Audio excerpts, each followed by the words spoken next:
The final chapter, Vox and King Beau Part 20, Vox's follow-up.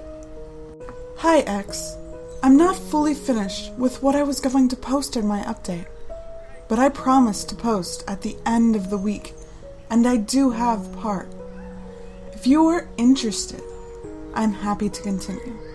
I'll recap everything that people missed from that one thread, so everyone will be caught up, okay? If this seems rough, please remember that I'm still recovering from brain loss. I have to be honest with you all. I've been avoiding posting this thread.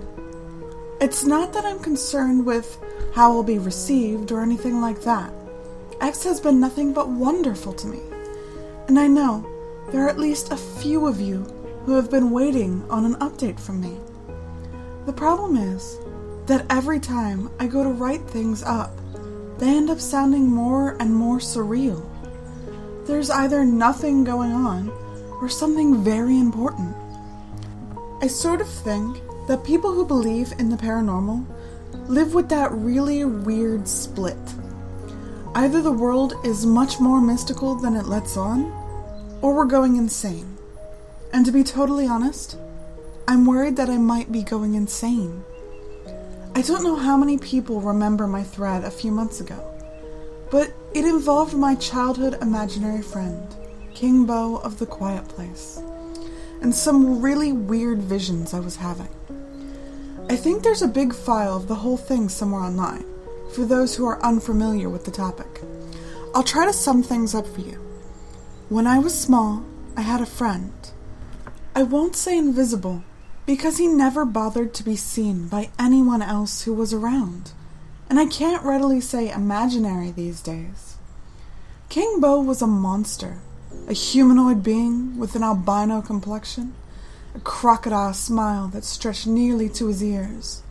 He would visit me and tell me stories, which I relayed to X. In them, he described other beings like this: his lost love, the moon, or her brother, the Dream King. He told me about beautiful places, like the far beyond, or terrifying death traps, like the lair of the beast. Beau prided himself on claiming the voices of his victims, and viciously destroyed enemies that threatened what was his. Oddly enough, that seemed to include me. As an adult, a few months ago, I began to see Beau again. These visitations were disturbing, but the warning he brought was worse. Not to spoil anything, but it turned out that I had a brain tumor in my left temporal lobe. The morning after my final post, I was checked into the hospital. The craniotomy went well. The tumor was pretty superficial, as these things go, and they managed to slice the tissue right out. The tumor was benign, though I did have to go through some localized radiation because of blood vessels in the area. And later, I had a nasty infection. I can't describe what it was like hearing that I might really be dying, or finding out my brain might not work the same way. It's scarier than any monster Beau could face off against, I think. The tumor and removal left me with some brain damage. I have mild expressive aphasia. I can still understand words fine and write them okay. I've been poring over these posts if they seem well constructed, but speaking is difficult. I know, it's a creepy coincidence given the Beau incident, but my voice is definitely still with me. Thanks to speech therapy and time to heal, I've gotten much better. I'm still self-conscious about it though, and I've taken to learning ASL and carrying a notepad. I guess I'm just worried about strangers thinking I'm retarded, as if the giant scar on the side of my head doesn't attract enough attention. After the surgery, I just wanted this chapter of my life to be finished as quickly as possible. I wanted Beau, the creepy childhood stories, and all the fear and uncertainty they now symbolize to be scooped out with that lump in my head. And I wish I could say it was over. I wish I could tell you that once the tumor was gone, my life went back to normal. But it's not, and it hasn't. I'm bringing this to you because you helped me once before. Bitch about this board all you want, but you might as well have saved my life, or at least my sanity. I don't know if what's going on now is a product of having a part of my brain scooped out, or if something paranormal really is happening to me. But whatever it is, I've exhausted my other options. I need your help again, X, and I'm going to go ahead and warn you. What you're going to hear will sound bizarre. I've tried so hard to rationalize away what I can, but I feel your collective intelligence will be best used if I give you the full story. I'm not leaving anything out, no matter how strange. For those who feel skeptical, which I totally and completely respect, hopefully this will at least be an interesting read. I've tried my hardest to clean everything up pretty, so here it goes. After I was released from the hospital and my outpatient therapy slowed down, I decided I need to get out of town. I'd already had to leave my job, and I just needed to get myself in touch with reality again. Maybe try to reassemble my life. A close friend of mine offered to let me house sit with him for a few months in a gorgeous little suburb 10 minutes from the beach. After making plans with my doctors and scouting the area, I packed my things and threw the rest into storage. Maybe I should have thought more carefully about things. I mean, your imaginary friend shows up to threaten your voice and vomit beetles at you? Maybe that's something you bring up to a potential roommate. I've never dealt with anything like this before, though. And honestly, after the surgery, it all seemed completely surreal. Looking back, I think a part of me had decided that this paranormal business wouldn't find me if I moved away from the scene of the crime. For about 3 days after moving in, I had perfectly normal, happy life. It almost felt like my world was back to normal. Unfortunately, all that went to hell when the dream started. About 3 nights after I moved in, my friend, I'll just call him Alan from now on for brevity's sake, was walking back to his bedroom from the bathroom. I've been in the habit of keeping my door open when I sleep since the surgery, mostly because I'm used to people needing to come in and check on me. While passing my room, Alan noticed a strange, gasping, croaking sound. He said it sounded unnatural to the point of being inhuman. Concerned for my well-being, he took a peek inside. I was asleep, so I can't verify any of this. But this is what he described to me. I was laying on my bed with my chest raised well off the sheet. Every fiber he could see looked strained, down to the tendons in my neck. My mouth was open wide, gasping for air, and my eyes were only half shut, rolled back into my skull. The croaking sound was coming from my throat as I spasmed and choked. The worst part, though, desperately flitting of its own accord, signed out the same 4 symbols in rapid succession. While it took him a little bit later to successfully recreate what he saw, we finally determined that I was signing help. As I said, I was not awake at this point, but I trust Alan. For one thing, he has no reason to lie to me. I hadn't told him anything about Beau at this point, and we've been friends since middle school. That, coupled with the look on his face while he was shaking me awake, are enough to make me believe him. The first dream was simple. I became aware, as you do in dreams, that I was in a very dark place. I could barely see my own hand in front of my face. I had curled myself up in the fetal position, and something about the area implied vastness. Generally, when my dreams get too weird, I throw the kill switch and try and wake myself up. This was already qualifying as too unsettling for my blood when something came flowing out of the darkness. It filled the air around me like great thick ink, and the more I tried to focus on it, the more I thought I saw distorted faces, warped in endless screams. The thing enveloped me, pressing around me and choking out everything else. I felt like my everything was being snuffed out like a candle. I realized this all sounds very simplistic, but there's no way I would ever be able to describe what the pressure and ending felt like. The worst part was that there was no white light or drifting up or anything like people describe. I was just ending, surrounded by gaping mouths, empty eyes, and hundreds of hands. It occurred to me that I could be dying, and I started screaming for help. I couldn't find my lungs working or hear the cries, but somehow I knew I was screaming. Meanwhile, in the waking world, Alan was torn between rushing off to call 911 and staying with me in case I was about to swallow my own tongue. He grabbed my shoulders and started calling for me to wake up. Apparently, my muscles were rock-solid tensed, and the choking sounds were slow and desperate. I collapsed limp in his hands and woke up a few seconds later, wide-eyed and suitably terrified. I'm not sure what was the bigger shock, the nightmare, or seeing Alan looking like he was about to piss himself. There's nothing quite like waking up to that. After everything that's happened, I'm no longer the wait-and-see type. I called up the doctor and described the incident to him.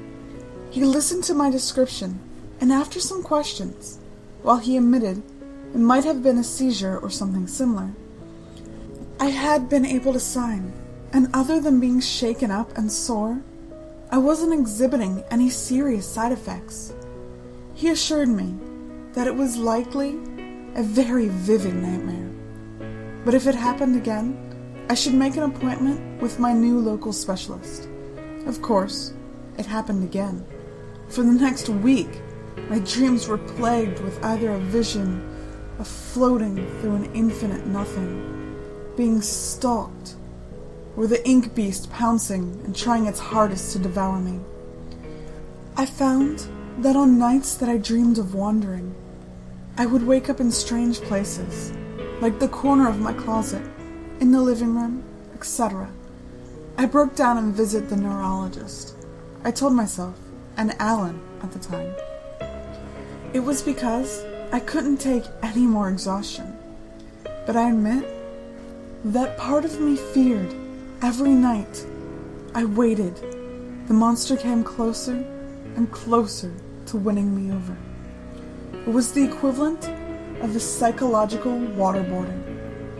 Alan was nice enough to drive me to the appointment. The doc found nothing wrong with me while doing a physical check, and in fact, admired how well my scar and swelling were looking.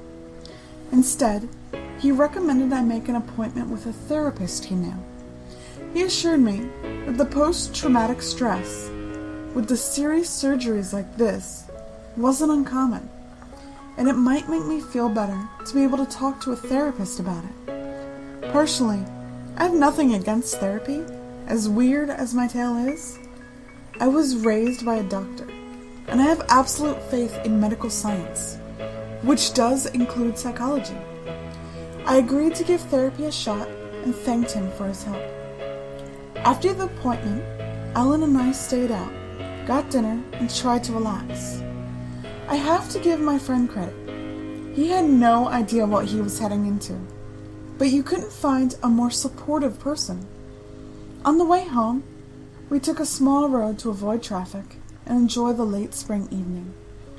He rolled the windows down, and for a time, there was just us chatting, ocean breeze, and suburban darkness. They like to cut down on the light portion here for wildlife, I think. Without warning, Alan slammed on the brakes, eyes wide and mouth hanging open. The thing was only in our headlights for a split second, so I'm going on the image in my head. I know I'm not saying that right, but hopefully you understand what I mean. If you're ever crested a hill in a car and seen the way the shadows take it almost 3D as your headlights become level, the difference was, it was like a cutout of a creature. I believe it had 4 long legs. The silhouette looked like something made out of fog, so it's hard to tell exactly. I did see a rounded head area, with an open jaw and possibly a short, thin tail. I can't compare it to any animal. It was too vague and strange. As we came to a stop, the image dissipated, as if the momentum from our car had violently blown it away. Alan grabbed my wrist so hard it hurt. We sat in silence for a second, both scanning the headlights for any other signs of demon shadow puppets. Alan asked me if I'd seen something in the road, though he didn't mention any specifics. Because of shock, I could only stutter and repeat see and nod. Welcome to the frustrations of not being able to speak. I grabbed a napkin and a pen I always carry with me to write out monster. He took the napkin and stared at it for a second before turning back to me and asking me what the fuck was going on. My recall is not so bad that I couldn't see a pattern starting. In the normal world, we had bad nightmares, sleepwalking, and weird shadows. In Voxland, I've unfortunately taken up residence. It was too much to ignore. I had sleepwalked before. I had had terrible nightmares and heard stories about endless darkness with hands. Now, Alan had definitely seen something, and even my rational mind was sending off alarm bells. I knew this was crazy. I knew I could be resigning myself to the fate of the one witch who sits in the Harry Potter section of the bookstore and smells like cats. But if something was starting up again, I couldn't let it go after Alan too. So I booked him a ticket to Voxland, and when we got home, I showed him all the things I had saved from those threads. His reaction was about like you'd expect. Alan is a nice guy, but a little much to show someone stories from a message board, no offense X, and ask them to take it seriously. I assured him that I wasn't asking him to take my childhood weirdness as evidence of some crazy paranormal conspiracy, but I wanted him to understand what might be starting up. Subtly freaked out, he called his boyfriend and demanded he come sleep over and protect us. When I mentioned one small, gay man wasn't quite my idea of protection, he suggested I call up Beau. After staying up past the 2 lovebirds and leaving them to sleep on the couch, I retired to my room.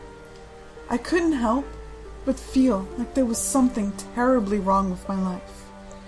I was seriously trying to figure out how you could call upon an imaginary friend.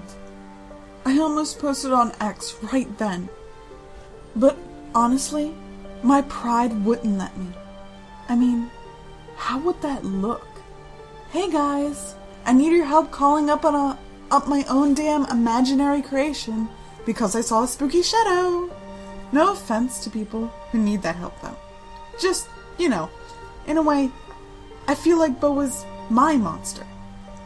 I should have been able to handle this. I know, it's sort of like saying, Chris Hansen is my TV personality. I get to sit in a preschool playground and bait him. Sadly, lacking in paranormal knowledge, and finding nothing online that could help, I settled in to sleep. As I drifted off, I tried to repeat 2 things over in my mind. 1, Beau said they can only catch you if you allow yourself to be caught. 2, if Beau was out there somewhere, I needed his help. That night, I found myself in the endless void again. I knew the thing was around. I could feel the darkness watching me. The sensation was like baby spiders crawling under my skin. Once I was aware enough to have my wits about me, I began to repeat my mantras once more. I'm afraid it had the opposite effect. My thoughts drew the ink beast like blood in the water. In an instant, the thing was around me, and I panicked. I screamed and struggled in that strange dream way beyond the physical. My fear seemed to feed the monster, and there was an animal twinge of desperation. Somehow, I knew that this was it. I was going under for the third time. This thing really was going to win. As awareness faded from me, I realized that the pressure and darkness was pulsing. I vaguely remember noting that this was my heartbeat. The beast was devouring my heartbeat. I was on the brink of succumbing to the empty when I felt myself yanked up. That sounds stupid, but as my mind reined itself and returned to me, my vision began to arrange itself. I feel like my mind was trying to make sense of what I was seeing. There was a definite notion of being completely overloaded. This is what I saw, but I feel like I should tell you that this might be what it really was, assuming I wasn't only dreaming. I was literally standing on the surface of a dark, calm sea. The sky above me was a pale twilight without light sources, and it made the water look deep purple. The being before shone so brightly that I had to turn away and slowly get used to the light. Though again, this may have been my mind rearranging what it was taking in. When I could look, I saw that it was a man. He was completely cast in shadows of silver, gray, platinum, and extremely pale blue. He wore intricate armor, but everything about him looked... Alright, I can't think of the word, but I've been at this for 12 minutes. It was like he was delicate and beautiful, but nothing about him was effeminate or fragile. It was truly the most beautiful thing I had ever seen, and I've done a lot of traveling. He was a few feet away from me, and looked down at the water, watching it closely. He had a long, thin thing that I first thought was a sword, like a fencing foil, but there was no handle. After I got a look at the tip, I think it was like a giant needle. As I looked on, he held up a hand for me to freeze, and followed something with the tip of his weapon. In a move so swift, I didn't catch it. The needle plunged into the water. There was a wail that was deep. Somehow, I felt it in my own throat. Slowly the needle began to darken in color, and after a time, he lifted it with a satisfied smile. I assumed he sucked up the ink beast. He turned to me, but the smile and direct gaze was too much. My vision couldn't handle it, and I phased out. When I woke up, I was sitting on the edge of my bed. It was just before dawn, and I realized I was crying. The following is Vox's answers to questions asked on X. I knew what I was getting into posting this on 4chan. My own lack of desire to have sex with Beau stems from a lot of things. I've known him since I was small, so that's gross to me. I know if he's real, he's done terrible things, and I'm not so into that. I know that a lot of people are really fond of Beau, and that's totally fine by me. The slash I saw was pretty funny. The only thing I ask is that you remember, this is my childhood and my health, so try to be tasteful for my sake. But again, it's not like I have to read it or anything. Anything I can help clear up? Beau is pronounced Beau. It's been so long that whatever reason I had for calling him that, or spelling it that way, is totally lost on me. Last time around, I tried asking my mom about it, but she had no idea either. Response: Latin. I love Latin, but that's a totally unrelated personal reason. The name was just something I picked at random, though. No, he's right. I did ask my mom because I definitely did draw him. I loved crayons as a kid. Unfortunately, after the whole tumor thing, all that got swept aside. I really don't think she would have kept them anyway. We moved a lot, and they were too creepy to keep around. I'm working on it. I'm just answering questions as I do. Yes, it is. My writing is much better, and I'm getting there. But sometimes, when I'm tired, or not focusing, I sound a little like one of those stroke victims. It's very frustrating. But it's probably not as bad as I think. I'm just self-conscious about it. Please don't feel obligated to do anything. I think you're incredibly talented, and I appreciate everything you do. But you definitely don't have to overwork yourself on my account. Continuing in just a few minutes. By that way. Vox stops answering questions and continues with the original story. This is much harder than I thought it would be. I feel like I need to stop here for a moment and be honest once again. The reason why I've been delaying posting this is because things from here on out get shaky. Much of what I'm going to relate to you comes from dreams. Not all of it, but a lot. I almost feel embarrassed bringing it to you. Though I know people like Beau and enjoy these stories, I have no evidence.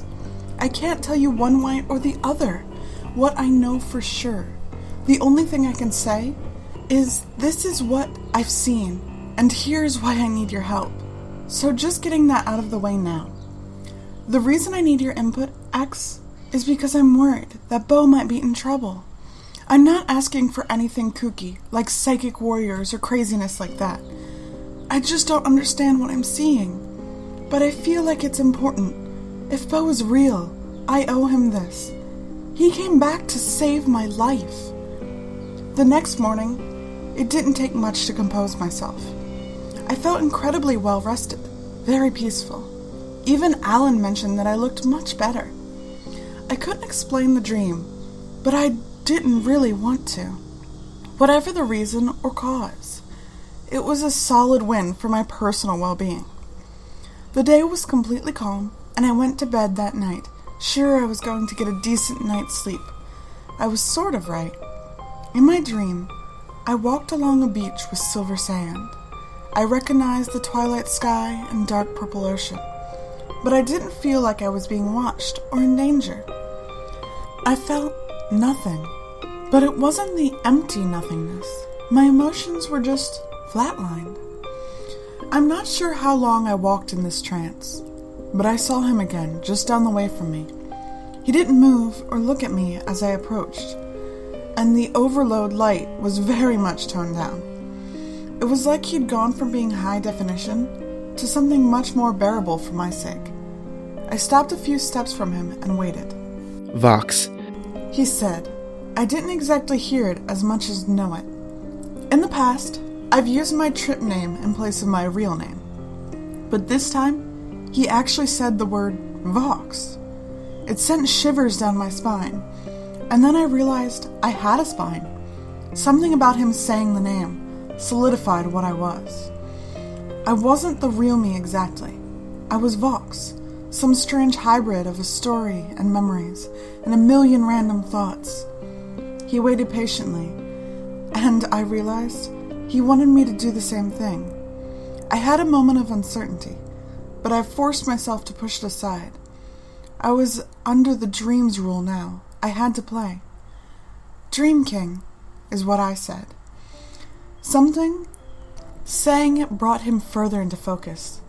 He looked like I had seen him in my mind as a kid, yet somehow more than that. There were subtle differences I can't fully put my finger on. He motioned me over, and I moved to the side and followed his gaze. The water on this beach didn't have a tide. It just appeared out of the edge of the sand, endless and deep. He placed the tip of the needle into the water before us, and placed his lips on the other end. It reminded me of a glass blower I'd seen once.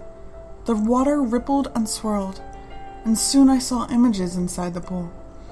I'll tell you what I saw, X. The quiet place was made of dark gray, like a world of shadows and storm clouds. Though it was silent as a grave, there were so many things in it, all carefully collected and coveted by the wild hunters. The hunters were fast like snakes, and deadly like poison, though they far preferred to steal what they wanted without a fight. They swept in and out of the shadows, and darted about corners into the cracks right at the edge of vision. It could come as no surprise that the fastest, strongest, and smartest of all was their king. One look at King Beau beside his hunters, and you could see the difference between them. Long ago, on a quest, King Beau had given up much of what made him a hunter, casting it aside in the darkness in order to steal the moon from its clutches. Now Beau was pale as the milky full moon, with a smile as wide as the waxing crescent, and with more teeth than the distant craters. He was tall and lean, yet much of the time now he paced in his throne room impatiently. One of his most prized possessions had gone missing. A girl's voice had been shattered, and that voice had belonged to him. The missing bits hadn't gone to the quiet place like so many lost things did.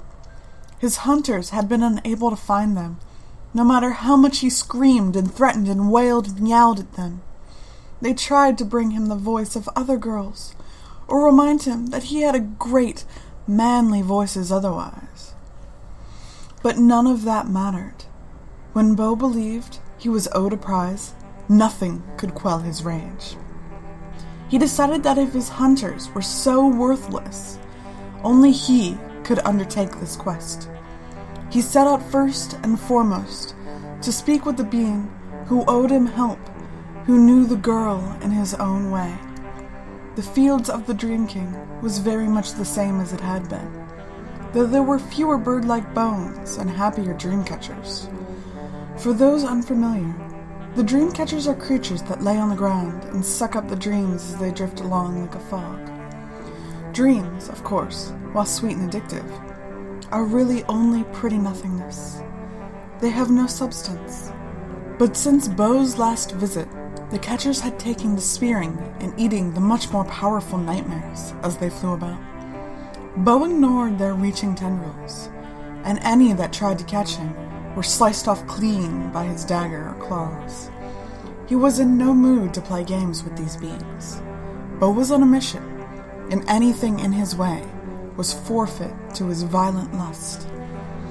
Within his lonely tower, the Dream King crafted dreams and sent them out. His youthful look hadn't changed, nor had the general boredom he felt, or his tolerance for Beau's antics. As Beau explained his problem to the king, he was met with a sigh and a regal wave of his hand. You knew you could not protect this, and you lost it. Find something new to play with. The king suggested. Beau was upon him before the king had time to react. His mouth opened wide, revealing rows of dangerous teeth, and beyond them was a distant, dangerous hollow. The voices of his victims echoed out from within the king of the quiet place, and Beau's dagger pinned the Dream King's weapon hand. I will take your voice from you. I will take from you your breath, and you will never make another dream. I will take everything I want until I have what is mine. Caught with these threats, the Dream King knew better than to challenge such a creature. He remained composed, though he had to convince himself to speak. If there are pieces left, they would be in the forest of whispers. But you might waste away catching whispers. Many do. I am not many, I am the king of the quiet place. I am the strongest and fastest of the hunters. I will find what is mine. Before letting the king go, he took the Dream King's crown right off his head and hid it beneath his cloak. Look after my prize, or you will never get this back. I will be the Dream King and the king of the quiet place then. With that, he fled from the tower, much faster than the Dream King could ever hope. Seeing that there was no catching him, the king did the only thing he could do. He stole the dreams from the girl Beau loved and offered her up to the nightmare creatures his brother so expertly created. While I was amazed at seeing these stories play out before me, more real than any movie I had ever seen, I had to stop and take stock of that reveal. Before I could say anything out loud, my outrage was broadcast to the area. Even the water near us rippled uneasily. I don't think this speaks to any sort of power I have. I think this was just the way things were there. I faced the Dream King with this. Really, how dare he send me out to the nightmares just to spite Beau? The man-like being faced me. I saw no regret or shame in his face. These creatures, whatever they are, aren't warm, loving things. He might have looked human, but I understand. Then, this was nothing more than a mask. This eased my anger, not because it was an excuse, but more because I realized how useless it was. How could I ever explain why such an act was wrong? My logic would make no more sense to him than his would to me. He did, however, realize that I was upset, and did something strange in response. He reached out and placed my hand on his, completely flat. We stood there and stared at them for a moment. And when I figured out that he wasn't going to do anything else, and I certainly didn't know what to make of it, I took my hand back. This didn't seem to bother him, and he went back to his pipe. Maybe you guys can make sense of that. Beau had heard from the Forest of Whispers, though he had never bothered to seek it out. He was wise, and knew that whispers were of little use to him. They were nothing but bits and pieces of the real thing, often scattered to the point of senselessness, or warped beyond all repair. If the girl's voice was lost there, he had to find it fast before it was too late. Unfortunately, the forest was far beyond his dark domain, and he knew that he would need help once more. He sent his best hunters out to find a guide, something that knew the illogical twists and turns that made up their ever-shifting world. The hunters returned with a creature that looked a bit like a human girl itself, yet the thing was hunched over with a stomach so bloated that the being was in constant danger of falling over. When set before the king of the quiet place, it teetered and tottered over to him, giggling and rolling its bulging eyes around.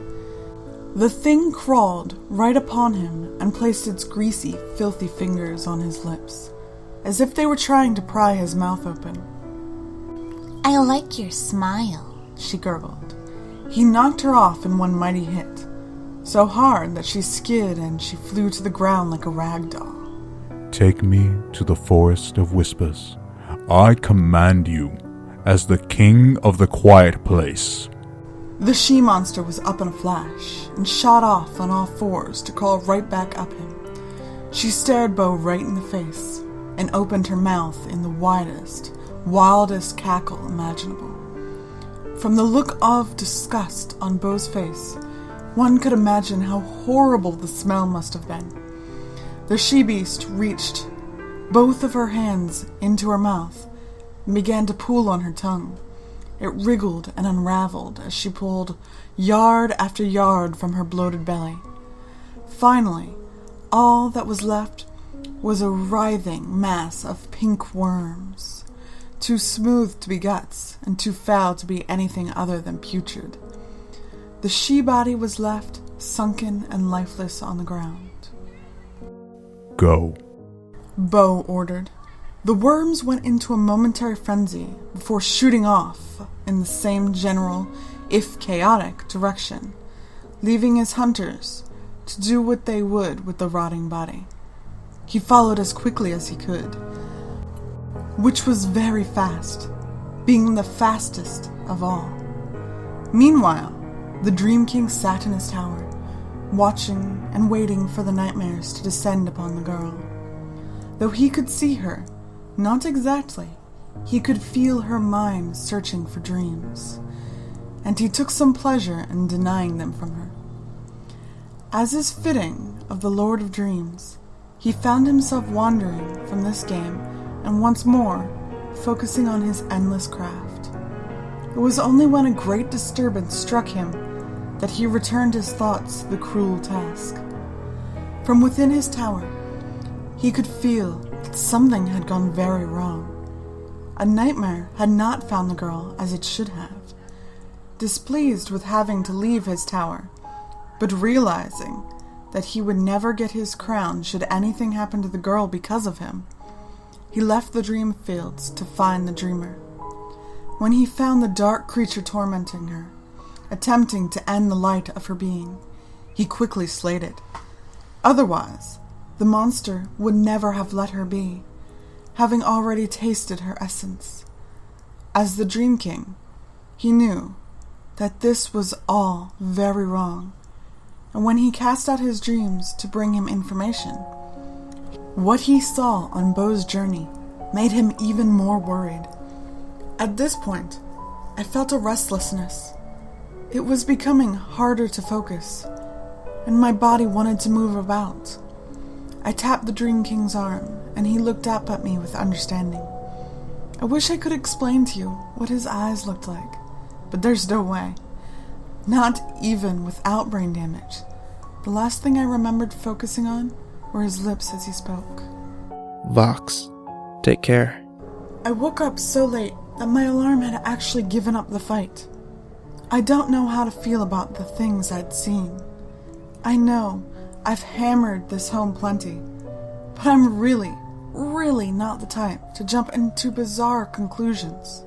Even so, I felt like this was important, if only out of respect for my childhood. I grabbed the first semi-blank piece of paper I could find and started to write it all down. I'm going to have to stop here for the night. Obviously, I wouldn't come to you guys if there weren't a lot to update. And there's more of the story for sure. I'm just beat, and I realized there's no way I'd ever finish, even if I sat here till dawn. Not everything involves my weird dreams either. Unfortunately, there won't be a thread tomorrow. I'll be traveling for Mother's Day. But I hope to be back with more Sunday night. Again, thank you guys for listening.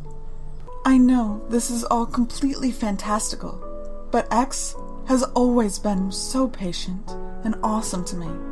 I'm not fully leaving this thread just yet, but just giving a heads up. Vox proceeds to answer a few more questions in the thread. Yes, sorry. I know where I left off doesn't really explain a lot. The big thing is figuring out what's going on. I'm mostly an observer in all of this. I can tell you what I'm seeing and give it names, but I don't have a clue what these creatures actually are. The shadow thing in the headlights, the ink monster for example. I don't know why these things are interested in me. I do know that something is out to get Beau, though I really don't know what it is. I don't know what the darkness is, or what I should do when faced with a being like the Dream King. My communication with them has been limited to me telling Beau to fuck off and such before my surgery. So, advice and thoughts, I guess? I know it's vague right now, but I promise to explain everything in the next thread. It's too much to summarize, and I don't want to risk leaving out important details. Good night, X. It's been good to see you guys again, too. This is sadly the end of our story. Vox never returned to X, and never completed her update. For all anyone knows, she might have died, or even been taken into her world of dreams. All I know is that the story is over, and that I want to thank you all for listening to it.